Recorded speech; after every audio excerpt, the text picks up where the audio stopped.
Alright, welcome to the day number 1 of your easy English learning journey. আমি শান্তন দাস এবং আজকের word হলো আমেড, AMID, আমেড। ঠিক আছে? এটার মানে কি? এটার মানে হলো মাঝেও বা মধ্যেও, হ্যাঁ? এত ভিড়ের মধ্যেও আমি তোমায় খুঁজে পেয়েছি। মানে amid the crowd I have found you। বলি না আমরা সবসময় মাঝে কথাটা বা মধ্যে বললেই আমরা ইন কথাটা মাথায় আসে, সেটাকে ভুলে যেতে হবে। হ্যাঁ, এই ক্ষেত্রে আর কি আমরা মাঝেও বলছি, মধ্যেও বলছি।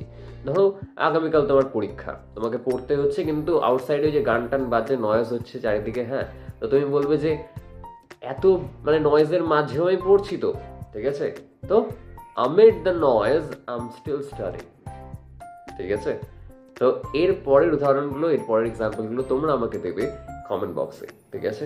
See you in the next one. Till then, have fun, keep learning.